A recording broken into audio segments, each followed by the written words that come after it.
आज हुन गइरहेको अभिभावक दिवसमा म आफ्नो कविता वाचन गर्न गइरहेको छु र मेरो कविताको शीर्षक रहेको छ जीवनको पहिलो गुरु मेरा अभिभावक। जीवनको पहिलो पाठ सिकाउने अभिभावक हुन् हाम्रा गुरु महान। जीवनको पहिलो पाठ सिकाउने अभिभावक हुन् हाम्रा गुरु महान। सही गलत छुट्याउन सिकाउने उहाँहरू नै हाम्रो सच्चा ज्ञान।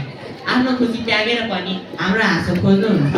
अन्धकारमा दीप बनेर सधैँ उज्यालो देखाउनुहुन्छ। अन्धकारमा दीप बनेर सधैँ उज्यालो देखाउनुहुन्छ। पहिलो शब्द उच्चारण गर्दा उहाँहरूकै हात समातेका थियौ। पहिलो शब्द उच्चारण गर्दा उहाँहरूकै हात समातेका थियौ। पहिलो पाइला चाल्दा पनि उहाँहरूकै सहारामा उभिएका थियौ। सानो सफलतामा गर्व गर्नुहुन्छ, असफलतामा साथ दिनुहुन्छ। गल्ती गर्दा सम्झाइ बुझाइ फेरि अघि बढ्न हौसला दिनुहुन्छ।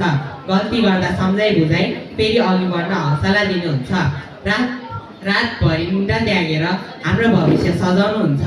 रातभरि निद्रा त्यागेर हाम्रो भविष्य सजाउनुहुन्छ। आफ्नो दुःख लुकाएर सधैँ हाम्रो खुसी दिन खोज्नुहुन्छ। उहाँहरूको माया अमूल्य छ, उहाँहरूको साथ अमर छ। उहाँहरू बिना यो जीवन अधुरो र निर्थक छ। उहाँहरू बिना यो जीवन अधुरो र निर्थक छ। आजको यो विशेष दिनमा गौरव, सम्मान र कदर अभिभावक हाम्रा पहिलो गुरु, उहाँहरू नै हाम्रो आधार।